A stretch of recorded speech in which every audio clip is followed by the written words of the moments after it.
Thank you very much. Could I ask you how you would see these principles extending beyond the coaching relationship? Where you have a relationship where you have multidisciplinary teams working together towards a common endpoint.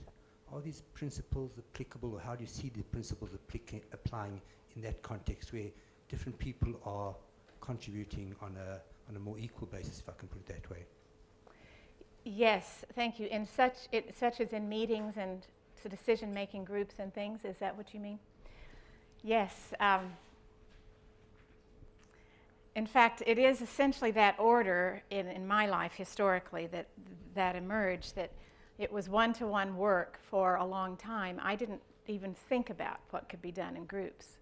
And then one day, Christopher, whom I was married to by then, came home and said, well, I just did this great thing with my management team. And I said, oh, good. So, great. So what was that? And he said, well, I gave everyone a turn in a round to say their thoughts and generate their thoughts on the topic. And nobody interrupted each other, and they all gave attention. I said, that is really cool. Tell me more. So it was a lot of learning from him about that, and a lot of learning from, by now, I don't know, I don't keep numerical track of anything, but lots of business teams that do this.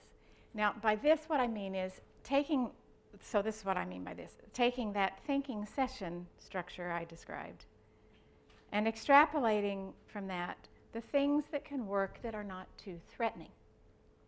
The things that can help a team where there is only a certain amount of safety, and often it is a slightly come and go thing, the safety in teams, can help them build trust by doing some of what we do in the pairs.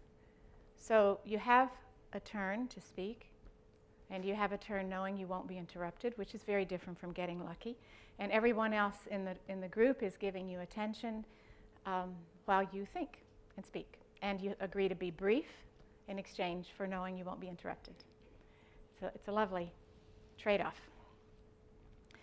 Nowadays also it's working out well if all the agenda items are in the form of questions, so that people are instantly thinking before they even arrive at the meeting, and certainly by the time the agenda item is presented.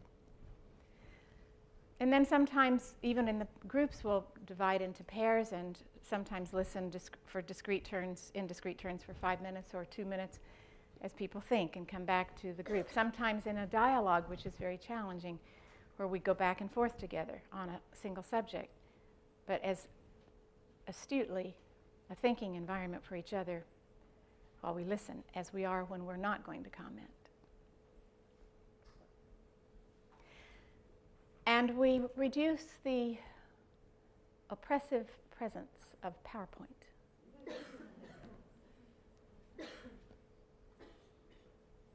I once worked as a consultant in a corporation with this work, and it was a nice job.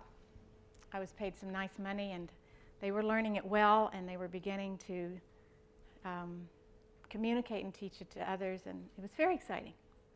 I put a lot of time into that.